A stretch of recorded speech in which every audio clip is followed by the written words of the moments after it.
Une fois de plus, c'est un plaisir pour moi, comme chaque semaine, de pouvoir discuter avec vous d'un thème qui porte sur l'IA.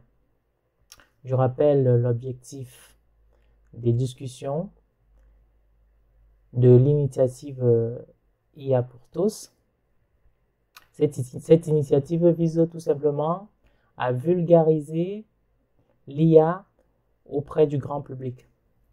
Aujourd'hui, il y a beaucoup d'outils d'IA qui sortent, qui sont mis à disposition, quoi, et auxquels la plupart des gens ne sont pas au courant.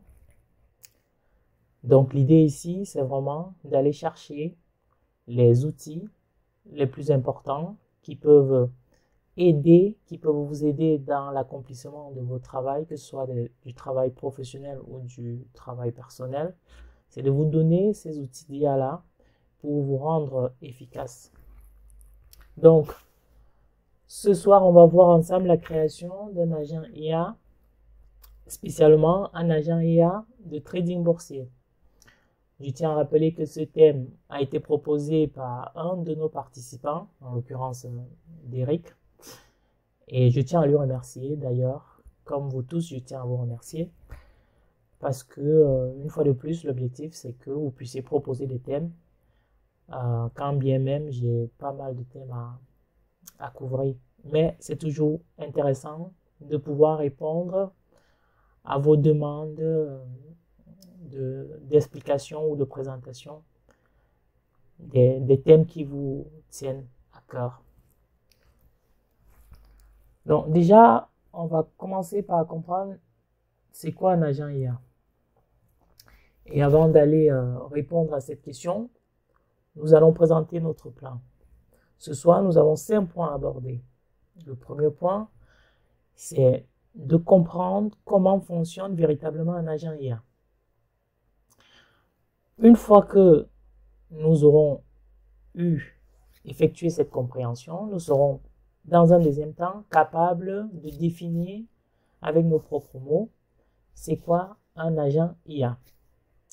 Dans un troisième temps, nous allons aborder ensemble, passer en revue assez rapidement, les frameworks qui permettent de créer les agents IA.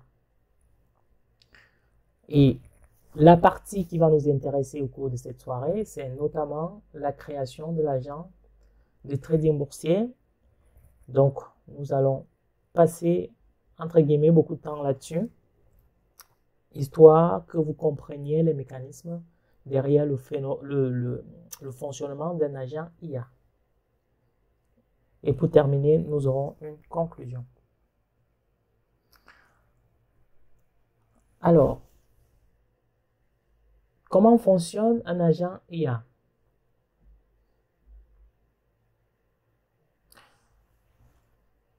J'ai pris un exemple illustré ici dans la bibliothèque Reading Face, la librairie Reading Face, je pense que vous êtes au courant. C'est d'ailleurs une librairie open source, hein, très populaire, où on a à disposition à la fois des modèles, les modèles les plus récents, mais également les datasets, également les spaces.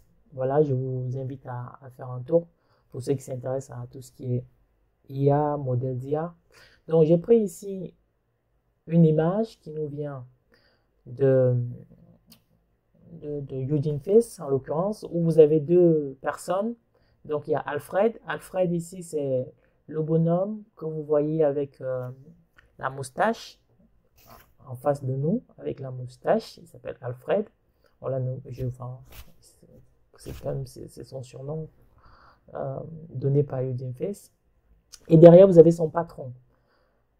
Donc ici vous avez une relation patron-majordome. Le majordome ici c'est Alfred. Alfred avec son nœud papillon et sa moustache.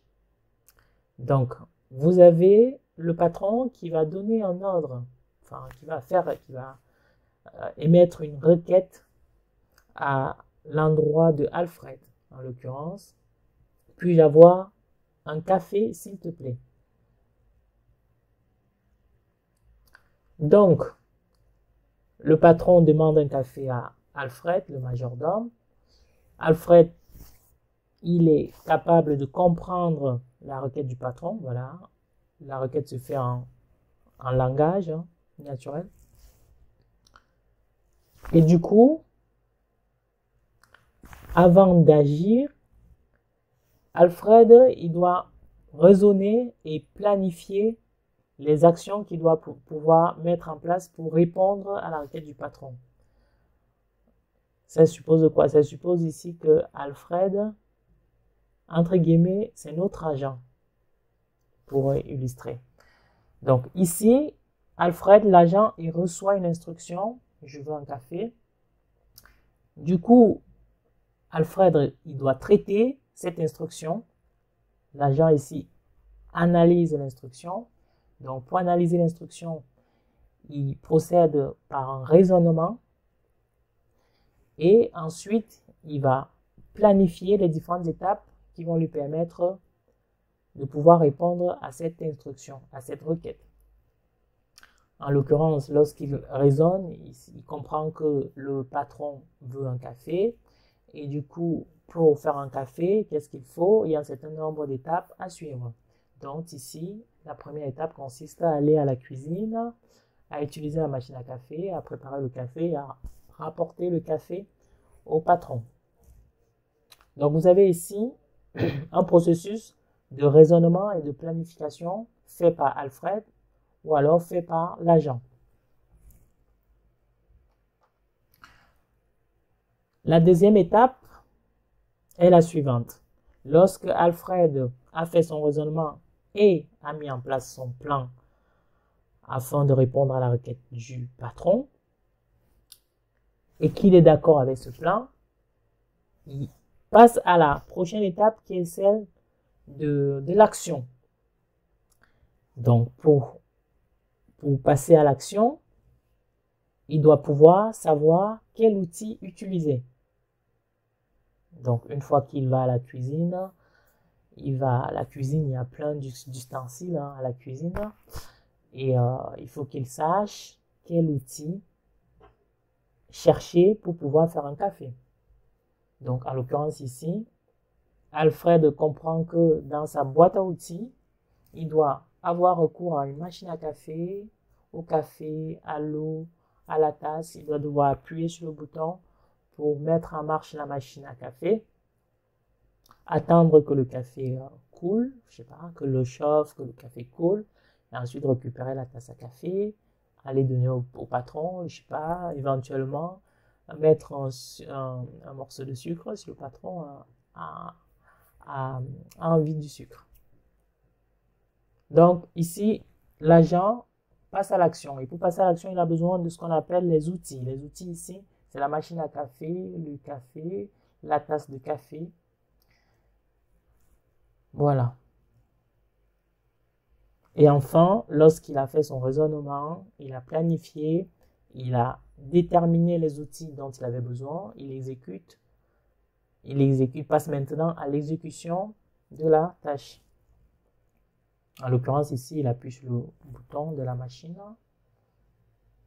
Et une fois que le café est prêt, il récupère son café et qu'il ramène au patron, Alfred. Enfin, qu'il ramène à son patron. Ici, le patron n'a pas de nom. Alfred étant le nom du majordome, qui est ici considéré comme notre agent. Donc, voilà le processus par lequel un agent raisonne, un agent planifie, un agent exécute les tâches qu'il a planifiées pour pouvoir résoudre une requête ou pour pouvoir résoudre un problème. C'est ça qui fait toute la différence par rapport à les configurations statiques, les programmes qu'on pouvait avoir il y a quelques années. Ici, véritablement, l'agent, il est capable de raisonner par lui-même. C'est ça, c'est ce qui est important ici. C'est le raisonnement. Je pense que vous avez entendu beaucoup parler des modèles de raisonnement, les O1, les GPT-4o, les DeepSeek R1. Ça, ce sont ce qu'on appelle les modèles de raisonnement. C'est les modèles qui sont capables de pouvoir raisonner. D'ailleurs, je vais vous montrer dans la suite, dans quelques minutes, comment le raisonnement se déroule. Donc, une fois qu'on a compris comment fonctionne un agent, on a compris les différentes étapes que l'agent met en place pour pouvoir répondre à une requête de façon précise, on peut maintenant définir un agent. Et en l'occurrence, ici, nous avons une définition dans laquelle on nous dit qu'un agent est un modèle d'intelligence artificielle capable de raisonner, de planifier et d'interagir avec son environnement. Donc, vous voyez bien ici, les mots sont super importants. Raisonner, planifier, interagir. C'est tout ça qui fait la différence avec la programmation passée, avec les paradigmes de programmation qu'on a connus jusqu'ici. Les programmes, avant, j'ai envie de dire, étaient statiques. 1 plus 1 égale à 2. 2 plus 2 égale à 4. 3 fois 4 égale à 12. Mais ici, l'agent, lui, il est capable de poser un raisonnement. Si tu lui dis, par exemple, comme on a vu, apporte-moi un café, il va être capable de dire, voilà, pour faire du café, il faut aller à la cuisine, il me faut du café, il me faut une machine à café, il faut que j'appuie sur le bouton café, il me faut une tasse, et il faut que le chauffe. Une fois que la tasse, le café est fait, il faut que je prenne et je ramène à celui qui m'a demandé le café. Vous voyez, l'agent, il construit son raisonnement de façon autonome. C'est un agent autonome. On lui donne juste une requête, ramène-moi un café, et il planifie, il raisonne en disant qu'est-ce qu'il me faut pour répondre à cette requête. Il planifie du coup les différentes étapes à suivre pour répondre à la requête, et ensuite il exécute le plan qu'il a mis en place. Et si il y a à une étape, il y a une erreur, l'agent, il corrige lui-même de façon autonome cette erreur. C'est ça qui fait le pouvoir de l'agent et c'est ça qui fait la révolution aujourd'hui dans notre façon de travailler. Voilà. Je pense que j'ai assez parlé de théorie. Voyons maintenant en pratique ce que cela signifie. Voyons concrètement comment l'agent il pose le raisonnement, il planifie pour aller résoudre une tâche. En l'occurrence ici, je vous ai préparé un problème d'analyse de données. Donc, c'est les problèmes. En l'occurrence, on a une base de données d'Iris. Je ne sais pas si vous avez connaissance de cette base de données, mais généralement, c'est une base de données qui est utilisée pour les gens qui ont fait statistique, analyse de données. Donc, il y a la base de données Iris. Iris, c'est quoi cette base de données? C'est tout simplement une base de données dans laquelle on a différentes espèces d'iris en l'occurrence. Donc, on a l'espèce Setosa, l'espèce Virginica et l'espèce Versicolor. Donc, on a 3 espèces. Et le problème qu'on cherche à résoudre dans ce dataset, dans cette base de données, c'est un problème de classification. Donc, on cherche à classer les espèces en fonction de leurs caractéristiques. En l'occurrence, ici, les caractéristiques, c'est les sépales, la longueur des sépales et la largeur des sépales, longueur et largeur des sépales, et de l'autre côté, longueur et largeur des pétales. Donc, voilà en gros la description du dataset Iris.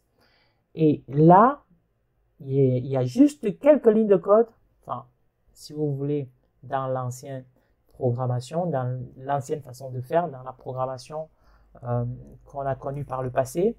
Il fallait donc, pour analyser cette base de données, il fallait rédiger les codes pour lui dire combien il y a d'iris dans la base de données. On va lui dire construire le graphe, l'histogramme correspondant à l'espèce Setosa, construire le graphe versicolor. Là, on ne va rien écrire comme code, c'est l'agent qui va faire ce travail à notre place. Donc l'agent ici, il va faire ici run data analysis on scikit-learn iris dataset inclut des plots. Donc, il va exécuter une analyse de données sur la base de données Iris et il va également créer des graphiques. Juste une ligne, on lui donne juste cette instruction. Et derrière, vous allez voir la puissance de l'outil. C'est vraiment extraordinaire, c'est vraiment phénoménal. Donc, on va lancer l'outil. Donc, je vais faire Python app. Là, je programme en Python, hein, voilà, comme vous avez pu le voir. Voilà, je vous montre un tout petit peu la cuisine pour que vous compreniez. C'est important. Et là, vous voyez, j'ai lancé l'agent, je l'ai lancé. Et là, il rédige le code tout seul. Je vais essayer d'arrêter pour vous montrer, enfin, je vais le laisser faire. Mais après, je vais vous montrer les différentes étapes. Parce que là, il raisonne. Ça va trop vite, vous ne voyez pas. Mais croyez-moi, l'agent, il a posé un raisonnement. Vous voyez, là, il construit les graphes tout seul. J'ai rien fait. Vous voyez mes mains là? Il construit les distributions, comme vous pouvez le voir. Là, il construit la heatmap, le diagramme de corrélation. Il me fait les histogrammes, il me fait des histogrammes. Il me fait encore des histogrammes. Mais c'est impressionnant. C'est juste de la folie. C'est impressionnant. Et là, vous voyez, il a fait les plots tout seul. J'ai rien écrit comme code. J'ai rien construit. J'ai lancé. Je lui ai dit, fais-moi l'analyse. Il a fait tout seul. Il a raisonné. Il m'a dit, on va, d'ailleurs, il faut qu'on aille voir ensemble le raisonnement qu'il a posé. Je ne sais pas si je peux agrandir ça plus pour que vous voyez. Bon, je sais pas. Parce que view, oui, zoom. Open view, apparence, zoom, in, out peut-être. Non, zoom in.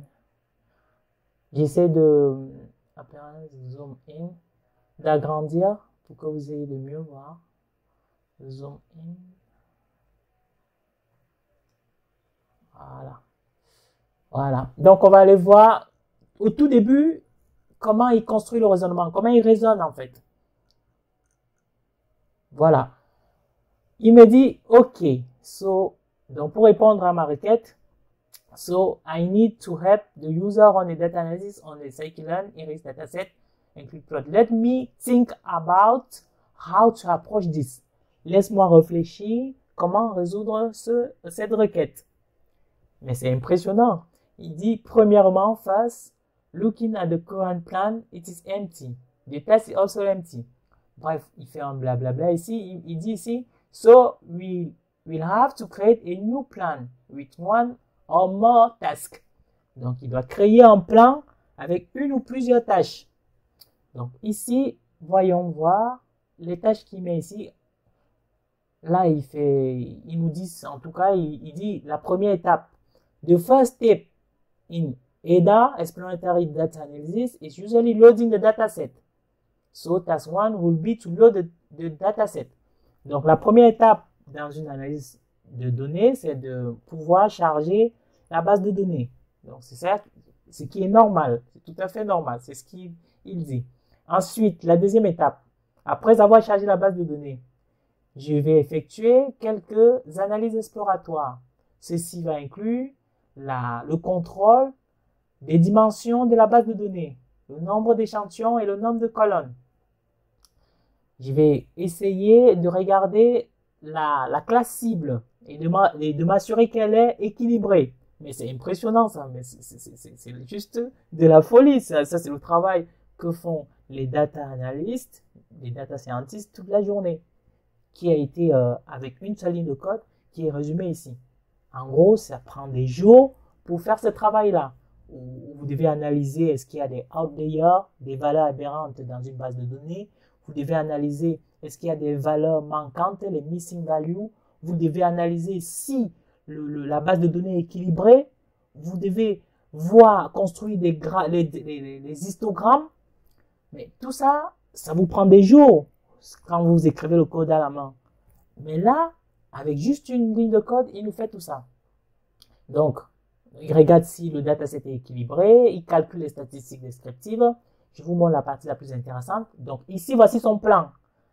So, putting this together will structure two tasks. Donc, on va mettre en place deux tâches. La première tâche, charger la base de données et effectuer les analyses exploratoires. Ensuite, la deuxième tâche, ce sera de créer les visualisations des relations entre les différentes colonnes et la colonne cible et la colonne dépendante, la variable dépendante. Donc, c'est ce qu'il fait en fait.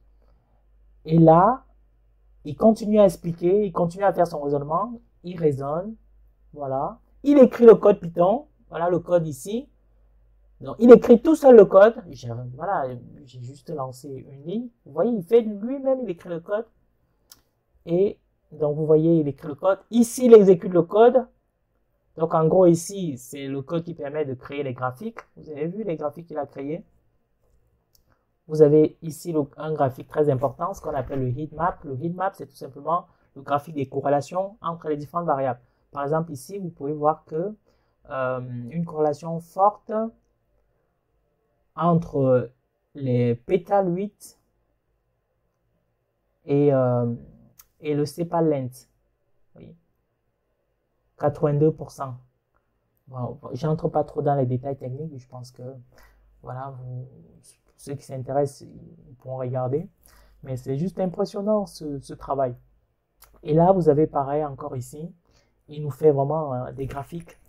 Il a séparé les différentes espèces. Je vous ai dit qu'il y avait 3 espèces. C'est tout ça, Versicolor, Virginica. Il les a séparés. Il nous fait des graphes, des scatter plots. Voilà. Entre les différentes colonnes. Donc, il le fait. Donc, il le fait ici. Là, il nous donne une première aperçu du dataset, en gros, pour qu'on voie un tout petit peu ce qui est dans le dataset. Il nous donne l'information. Et après, il nous construit nos graphes. Vous voyez, c'est juste impressionnant. C'est juste, voilà, it's just crazy. Donc, vous avez vu, derrière, ça c'est la cuisine, ce qu'il fait en fait. Je vous montre ça pourquoi? Je vous montre ça parce que, en fait, plus tard, dans l'agent de trading, quand je vais vous montrer l'agent de trading, vous ne verrez pas cette cuisine. Mais juste, c'est pour ça que je vous montre ça, parce que vous voyez comment l'agent il raisonne. Il a raisonné tout seul. Il a défini un plan avec les différentes étapes. Donc, premièrement, charger le dataset. Deuxièmement, faire l'analyse exploratoire. Ensuite, construire des graphes. Mais c'est juste impressionnant. Donc, ça, c'est ce que je voulais vous montrer concernant la cuisine. On va avancer. Hein. Alors, je vais reprendre la présentation. C'est juste là. Donc, comme je vous disais, l'agent, il est capable de raisonner. C'est ça qui va faire vraiment la différence. Hein. Le plus d'un agent IA. Planifier, interagir. Là, il n'y a pas eu d'erreur. Mais aussi parce que il n'y a pas eu d'erreur. Aussi parce que les modèles sont au point, entre guillemets. Là, j'ai utilisé le modèle, le chinois DeepSeek R1. Mais enfin, je ne vous cache pas que vous avez vu, hein, j'ai lancé une fois, il n'y a pas eu d'erreur, il m'a fait mes graphes et autres. Mais j'en ai fait d'autres essais avec d'autres modèles comme Qwen 2.5, un autre modèle chinois et autres. Là, il avait un tout petit peu du mal à comprendre ce qu'il fallait faire. Là, DeepSeek, il est vraiment intéressant. Il est vraiment, il est au top par rapport à ChatGPT. DeepSeek, il prend vraiment le temps de raisonner, de poser le raisonnement pas à pas, et même d'améliorer ce raisonnement. Même quand il fait le raisonnement, à la fin, il dit encore qu'on peut rajouter ça.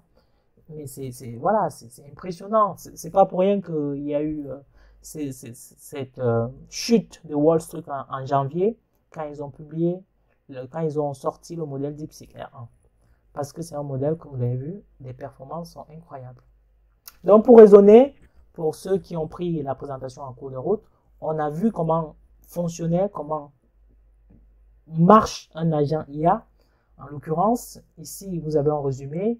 Donc, l'agent IA reçoit une requête. En l'occurrence, la requête, c'était « apporte-moi le café ». Donc, la première chose, ce qu'il fait, c'est qu'il va réfléchir, il va poser le raisonnement, il va penser. Et du coup, il pense, il dit, pour faire le café, qu'est-ce qu'il me faut? il me faut aller à la cuisine, il me faut récupérer une tasse, il me faut une machine à café, il faut m'assurer qu'il y a le café dans la machine, il faut mettre la tasse sous la machine, l'eau, il faut de l'eau dans la machine à café, et ensuite il me faut appuyer sur le bouton. Donc, il réfléchit, ensuite il pose, il planifie. Voilà, la step 1, réfléchir et planifier. Pour réfléchir et planifier, ensuite il passe à l'étape 2, l'étape de l'action. Donc l'action, pour exécuter, pour passer à l'action, il lui faut des outils. Donc les outils, comme je l'ai dit précédemment, c'est la machine à café, c'est la tasse de café, c'est du café, c'est de l'eau. Donc à la cuisine est grande. Il y a plein d'ustensiles dans la cuisine.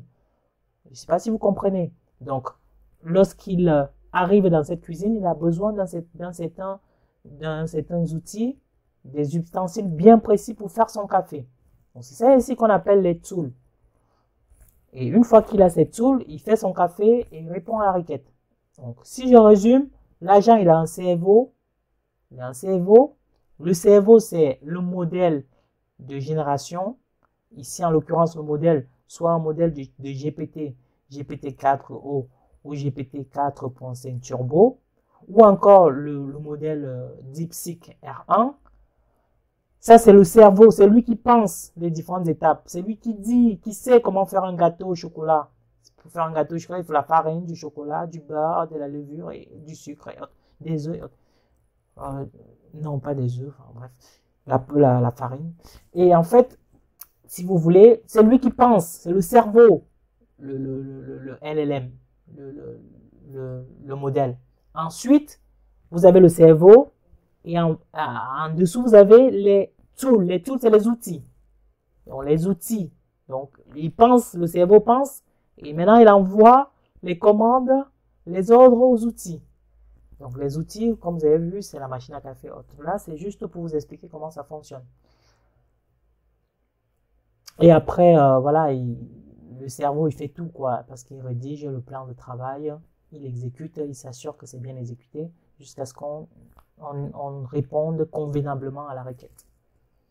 Donc, une autre définition, c'est un système qui s'appuie sur le modèle d'intelligence artificielle, comme on a vu, le modèle de DeepSeek R1, pour interagir avec son environnement afin d'atteindre un objectif défini par l'utilisateur. Il combine le raisonnement, la planification, l'exécution d'actions, souvent à travers des outils externes pour accomplir des tâches. Donc, il combine raisonnement et planifie.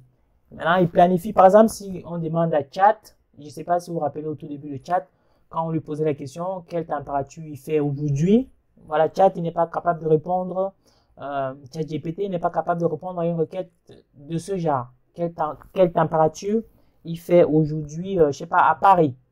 Je ne sais pas, au tout début quand il est sorti. Il n'était pas capable de répondre aux informations actualisées parce qu'il a été entraîné sur des informations passées. Donc, pour répondre à cette question et pouvoir faire en sorte que ChatGPT, vous voyez aujourd'hui, il est capable d'aller sur Internet, il puisse aller chercher des outils sur Internet et répondre à des questions d'actualité. Donc, ils ont rajouté à cela des tools. Des tools ici, c'est des outils, comme on a vu tout à l'heure. Donc, un outil qu'on a rajouté à ChatGPT, je crois, c'est Tashvili. Bref, en gros, j'ai pas accès à les outils internes de chat. D'ailleurs, tout est fermé chez eux. Mais en gros, vous avez un outil qui vous permet d'aller sur Internet qui s'appelle Tavily. Tavily, vous avez une API. Donc, quand vous demandez une requête à un modèle, en l'occurrence, quel temps il fait aujourd'hui à Paris. Donc, lui, le modèle en soi, il n'a pas la réponse à cette question parce qu'il a été entraîné sur les données passées. Donc, il sait générer du texte. Il sait, entre guillemets, raisonner. Mais par contre, il ne sait pas ce qui s'est passé aujourd'hui. Donc, il a besoin d'un outil. Donc, il a besoin d'un outil qui va aller sur Internet, chercher l'information. Donc, en l'occurrence, va aller sur un site de météo, récupérer l'information sur le site de météo, Météo France en l'occurrence, je sais pas, ou autre site de météo, et rapatrier cette information-là au modèle. Le modèle, il va récupérer l'information et il va répondre à ce moment-là en disant, aujourd'hui à Paris, il a fait, je sais pas, 12 degrés, 14 degrés, avec un ciel clair. Donc voilà comment fonctionne l'agent.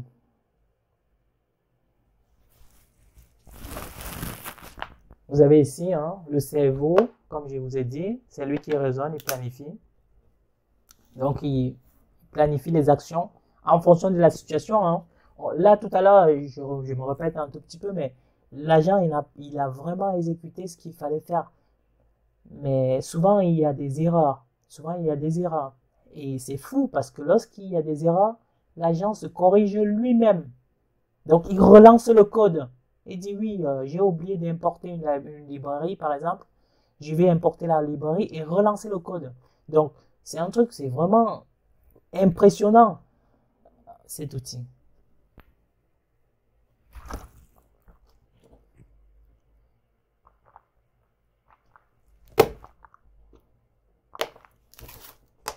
Voilà, les outils, c'est le corps, les actions possibles de l'agent en fonction des outils confiés. Voilà, par exemple, les humains. Vous savez, les humains, ils ont des bras. Ils peuvent, voilà, ils peuvent attraper un objet. Ils peuvent courir, les humains. Ils peuvent sauter. Mais par contre, les humains ne peuvent pas voler. Donc là, c'est important. Ici, l'agent, lorsque vous le construisez, vous allez lui donner un cerveau. Donc, vous allez lui donner un modèle. Et lorsque vous lui donnez un modèle, en l'occurrence ici, je vous montre le modèle que je lui ai donné dans DeepSeek. On va repartir dans mon code, comme ça vous voyez. Vous voyez ici, là, je lui ai donné le modèle DeepSeek. Oh purée, je peux pas agrandir. Quoique, j'espère que vous voyez. Donc vous avez DeepSeek, je lui ai donné le modèle ici, DeepSeek, mais j'aurais pu lui donner un modèle de GPT, de ChatGPT, GPT-4o ou GPT 3.5 Turbo. Là, je pourrais aussi lui donner Qwen 2.5, 7B. Voilà, ça c'est le cerveau de l'agent. Et après, une fois que l'agent, vous avez mis en place le cerveau, vous lui donnez les outils. Donc votre agent, qu'est-ce que vous voulez qu'il fasse? Est-ce que vous voulez qu'il fasse, il écrit un livre par exemple? Est-ce que vous voulez qu'il fasse de l'analyse de données comme on a vu? Est-ce que une fois que l'analyse de données est terminée, qu'est-ce que vous voulez? Vous voulez qu'il vous donne les conclusions? Ou alors est-ce qu'il du coup il vous fait des recommandations sur le modèle que vous pourrez utiliser pour pouvoir répondre à cette question? Autant d'outils que vous pourrez donner à votre agent. Donc vous ne sais pas, votre agent il peut aller sur internet, il peut aller passer un ordre comme on va voir tout à l'heure, passer un ordre d'achat, passer un ordre de vente, aller sur Amazon, faire une commande. Vous voyez, aller ouvrir vos mails, répondre à vos mails, envoyer un message WhatsApp, Telegram. C'est vraiment impressionnant. C'est just crazy. Voilà, comme disent les Anglais. C'est vraiment amazing, quoi. Bon, on va avancer parce que le temps passe. Là, on a les frameworks qui nous permettent de créer les agents. Un des frameworks les plus utilisés, c'est LangGraph. LangGraph, c'est un framework de LangChain. Voilà, je ne rentre pas trop dans les détails, mais sachez que voilà, pour construire des agents, il y a un certain nombre de frameworks. Voilà, LangChain Crow, Crow AI, Autogen. Autogen, c'est Microsoft. MetaGPT. Là, en l'occurrence, l'agent que vous avez vu, j'ai mis en place, c'était grâce à MetaGPT. Et Pydantic AI. Bon, on va passer à la partie qui nous intéresse, le trading boursier. Voilà. Donc ici, pour cet agent de trading boursier, j'ai mis en place le modèle de GPT. Le cerveau, c'est GPT, le modèle GPT 3.5 Turbo. Donc, je vais aller ouvrir le fichier. Et après, j'ai mis en place un certain nombre d'outils, de tools. En l'occurrence, le tool qu'on a mis, que j'ai mis en place, ce serait par exemple de passer un ordre, comme on va voir tout à l'heure. Alors, où sont mes agents? Je pense à là. Hop, j'ouvre mes agents. Alors, mon agent de trading, il est là. Hop. Donc, j'ai mis en place un certain nombre d'outils, passer un ordre, vérifier le balance, l'état de mon compte. Voilà, récupérer les informations. Oui, il y a Derek qui a levé la main. Oui, Derek, tu peux poser une question? On t'écoute.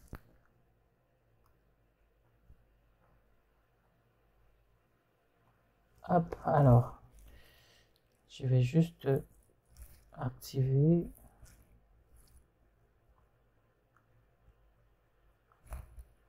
Allô, Derek?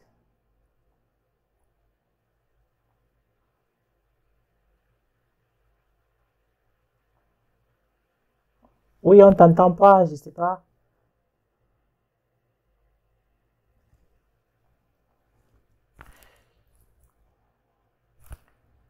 Je t'entends pas.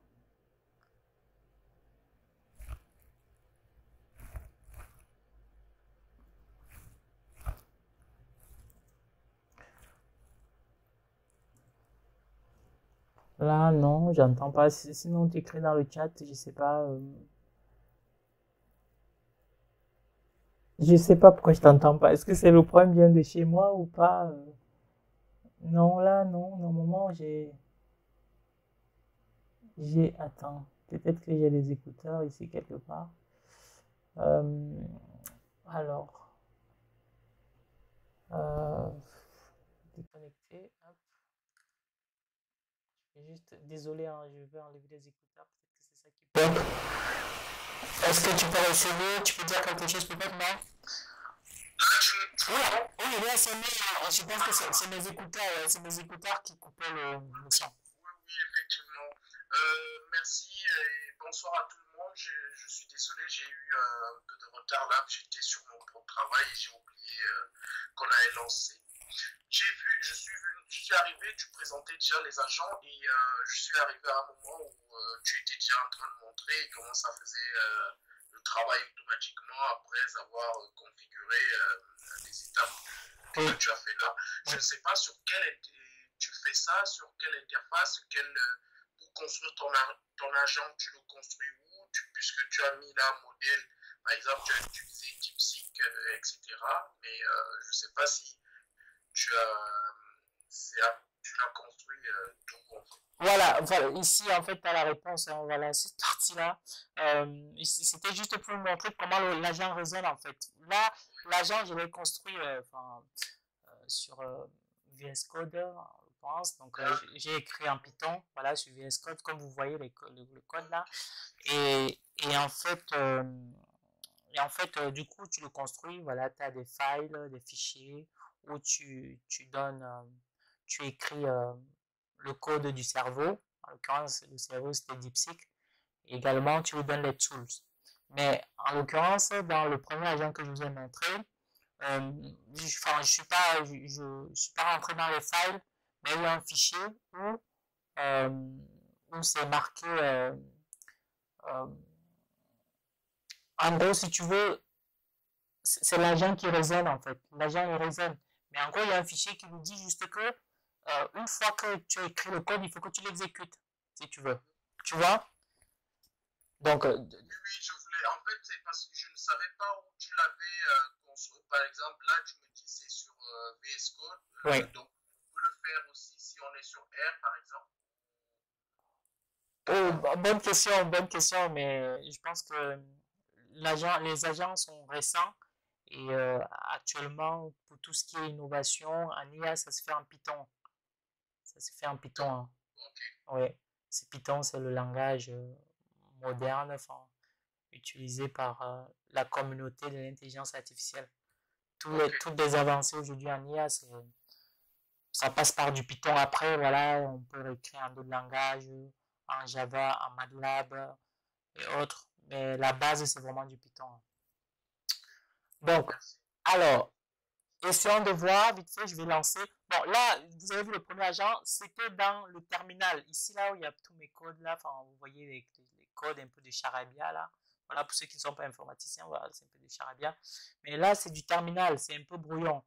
Donc, c'est ce que je vous disais. Maintenant, cette partie-là, pour l'agent du trading boursier, j'ai préparé une interface pour que vous puissiez voir, en fait. Mais sauf que ce que vous allez voir, vous n'allez pas voir la cuisine. Vous n'allez pas voir comment l'agent résonne. Ce que je vous ai montré avant. Donc, c'est pour ça que c'était important de vous montrer la première partie avant. Comment il écrit le code lui-même, il exécute le code. S'il y a une erreur, il revient sur le code, il corrige l'erreur. Et du coup, ici, là, dans l'agent de trading boursier, vous ne verrez plus ce raisonnement-là. Vous voyez l'interface, vous voyez mon, je ne sais pas si vous voyez l'application, l'agent de trading boursier. Vous voyez? Donc, ici, voilà, vous avez une interface. Vous avez une interface graphique. Donc, vous ne voyez plus le code. Vous ne voyez plus ce que l'agent fait derrière. Mais en gros, sachez que je lui ai mis un certain nombre d'outils. Les outils, en l'occurrence, ici, c'est d'aller regarder l'état du compte, les positions, obtenir les informations sur les différentes actions, placer les ordres d'achat et de vente et consulter les données de marché. Donc, en gros, j'ai rajouté ici une API, l'API dont je vous parlais, Tavily. C'est une API qui permet d'aller rechercher les informations en temps réel. Donc, cet agent va être capable d'aller chercher les informations sur Internet. C'est juste impressionnant. Voilà.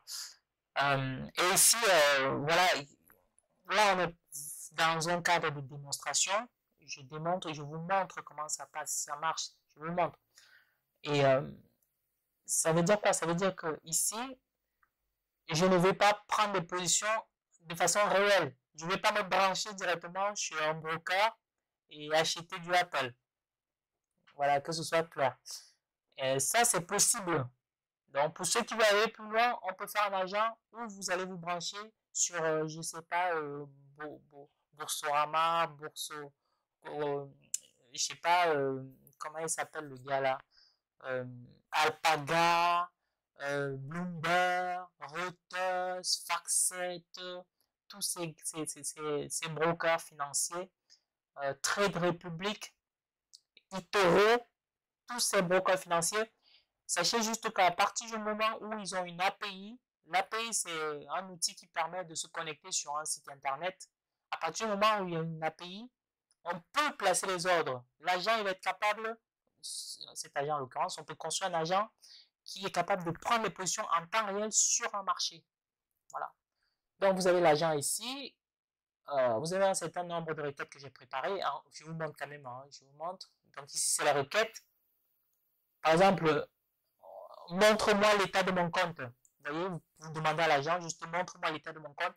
Il va aller se connecter au broker, je sais pas, Trade Republic ou eToro. Il va se connecter sur votre compte à eToro. Ça veut dire quoi? Ça veut dire que vous avez donné les informations, les identifiants, vos identifiants eToro à l'agent.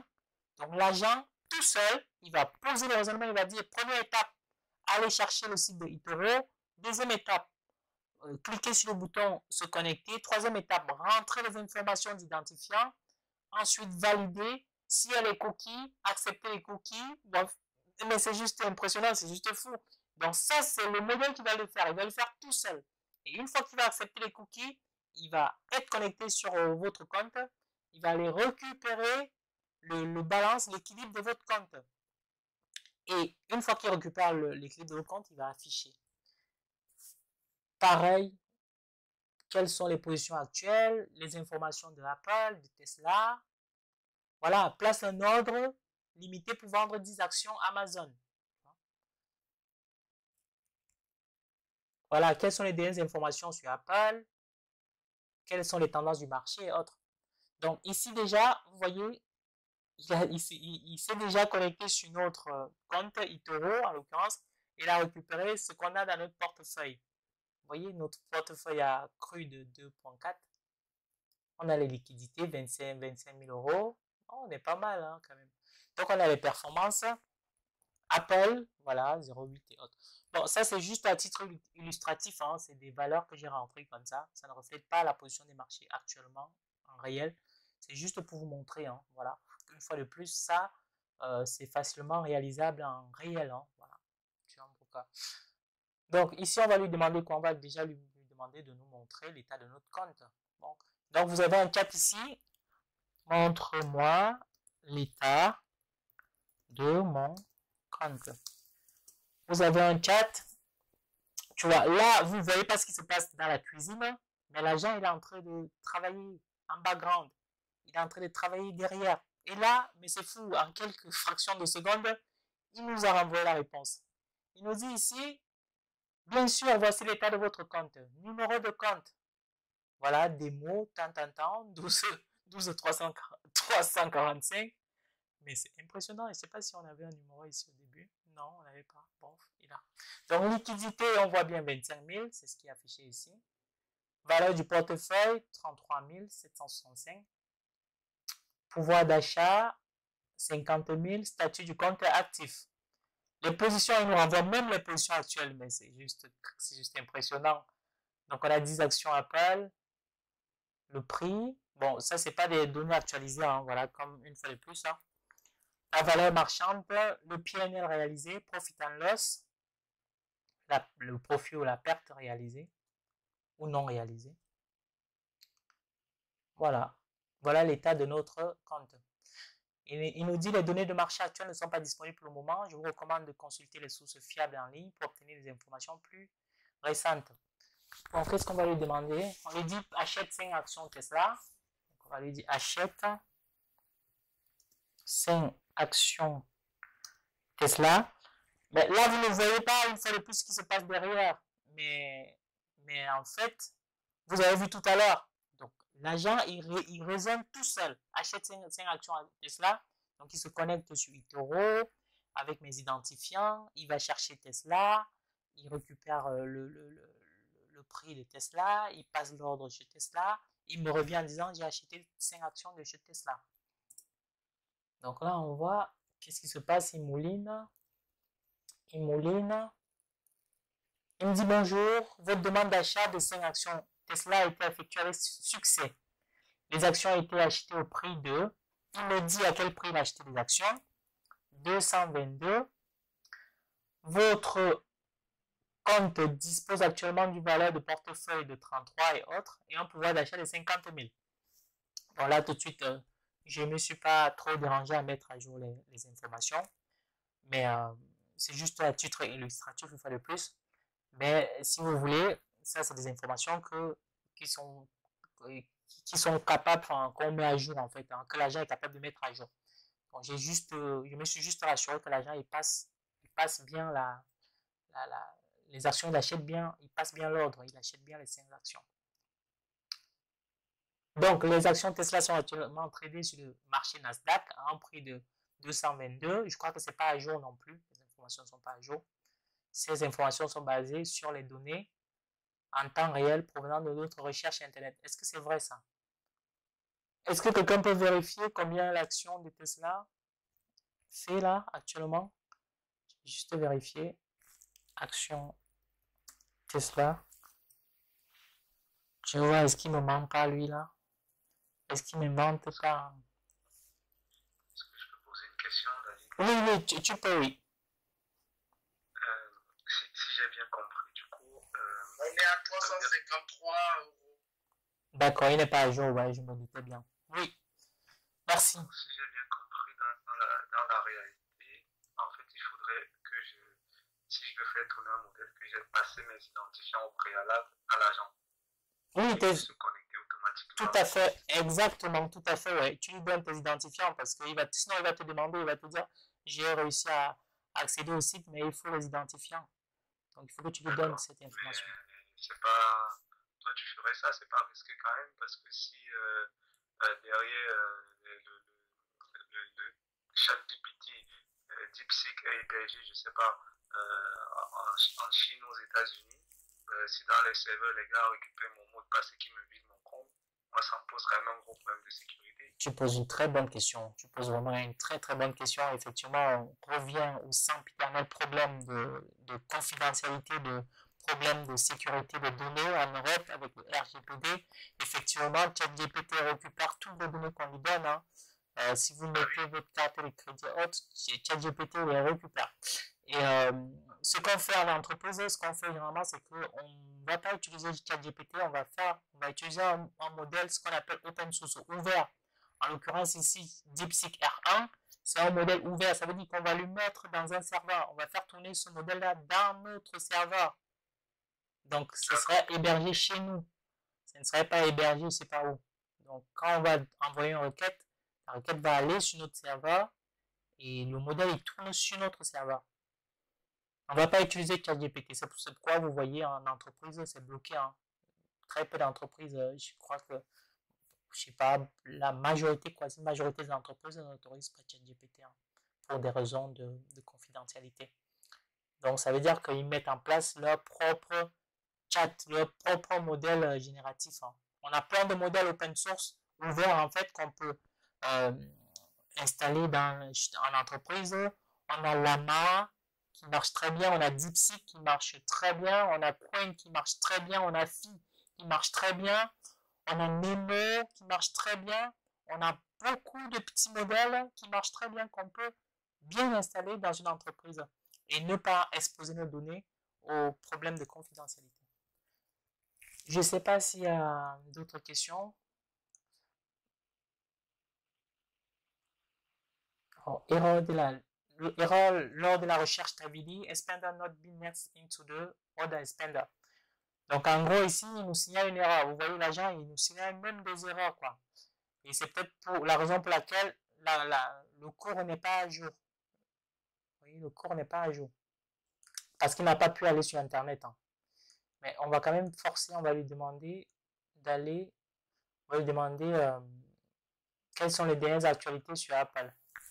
On va quand même essayer quelles sont les dernières actualités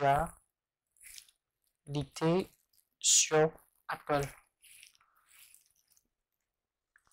On va même lui demander de nous répondre à cette question. Bon là, j'utilise DeepSeek en l'occurrence. DeepSeek, c'est un modèle open source, un petit modèle open source. Mais déjà, vous voyez, il est pas mal, quoi. On va pas dire, on va pas se cacher, quoi. Il répond à ce qu'on lui demande de faire. Donc, il nous dit ici, j'ai récupéré avec succès les informations sur les dernières actualités concernant Apple. Vous pouvez consulter ces actualités sur le site suivant. Boursorama, suivez l'actualité, toute l'actualité des marchés financiers. Boursenews.ma, le média de référence secteur financier, Yahoo Finance. Voilà. Mais ça, c'est pas très précis comme réponse.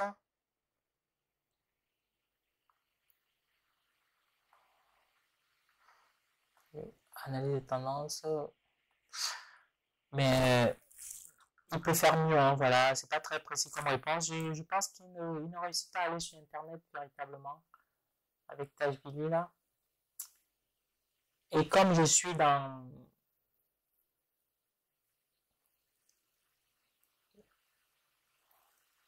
Ouais, je pense qu'il ne réussit pas à aller sur Internet. Il ne réussit pas. Et comme je suis dans l'interface graphique, je peux pas voir s'il réussit à aller sur Internet ou pas. Bon, là, je peux pas débugger. Il faut que je reparte dans la cuisine, dans le back-office pour voir pourquoi il ne peut pas aller sur Internet. Mais après, sinon, voilà. À chaque fois, il vous dit ici, il vous dit même, hein, il vous dit ici, l'agent utilise un compte simulé pour démontrer les fonctionnalités de trading sans risque réel. Donc, une connexion simulée hein, au compte de trading. Donc, j'ai simulé une connexion, j'ai pas voulu me connecter vraiment en direct parce que j'ai essayé cette méthode, je vais pas vous montrer. En gros, il faut l'API. Donc, il me dit qu'il me faut l'API pour accéder au site de Alpaga, en l'occurrence, un broker américain. J'ai regardé du côté de Trade Republic. Trade Republic, ils n'ont pas d'API qui me permet de me connecter directement sur leur site et passer les ordres. Mais vous avez d'autres brokers, hein. Alpaga, je pense eToro, Boursorama, à vérifier, à vérifier. Mais je sais qu'il y avait une liste, je me rappelle plus exactement, mais il y a une liste de brokers sur lesquels vous pouvez passer, pour vous brancher directement et passer des ordres. Ceux qui sont intéressés, vous pouvez revenir vers moi et poser vos questions. Bon, écoutez, on arrive à la fin de, de cette présentation portant sur la construction d'un agent. J'ai vraiment essayé sur la première partie de vous expliquer comment fonctionne un agent et, et, euh, et j'espère que ça a pu vous répondre à vos attentes, répondre à vos questions. N'hésitez vraiment pas si vous avez des questions à poser et on va poursuivre sur les agents parce que la semaine prochaine on va couvrir cette fois-ci la construction d'un agent dédié à l'analyse de données. Donc là, en l'occurrence, au lieu de tourner, d'exécuter l'agent dans le terminal, je vais l'exécuter dans une application comme celle-ci, comme ce que vous avez à l'image là. Donc, on va faire un agent, créer un agent sur l'analyse de données. On va voir de quoi il est capable. On va pouvoir discuter avec lui en disant, construire un histogramme, construire un scatterplot, construire une boîte de moustache. Quelle est la corrélation entre les deux variables? On va voir quel est son pouvoir, quoi. Est-ce qu'il est capable de répondre à ces défis? Je vous laisse, si vous avez des questions, je vous laisse poser vos questions, des remarques, des suggestions. Tout est la bienvenue. Est-ce que on pourrait, merci déjà pour ce travail que tu fais. Je pense que on devrait être nombreux à suivre des lives pour cette connaissance que tu as. Je ne sais pas pourquoi tu n'essayes pas de la monétiser même.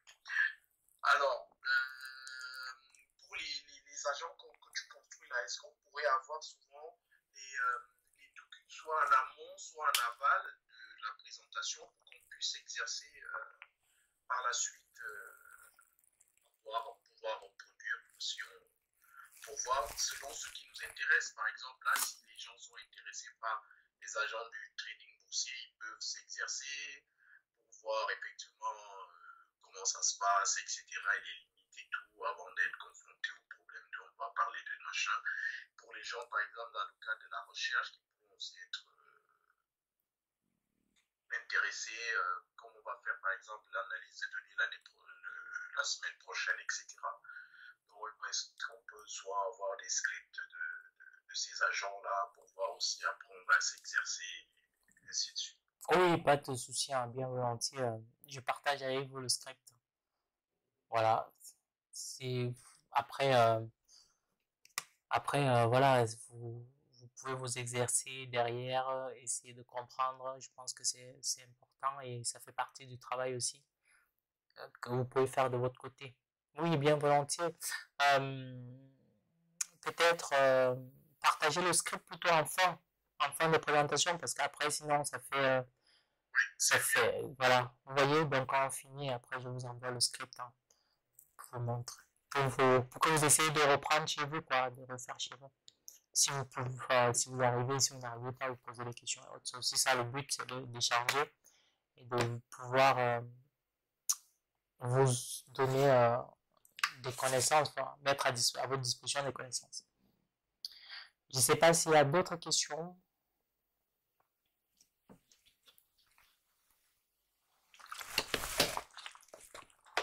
Ben écoutez, les 20h, une fois de plus, je tiens à vous remercier pour votre présence. Loïc, j'ai vu qu'il était présent toute la séance. Je tiens à lui remercier. Derrick, merci pour ta présence, pour tes questions. Et Christian, qui était là aussi, qui a posé des questions. Ça me fait toujours plaisir de savoir que vous êtes présent, que vous participez.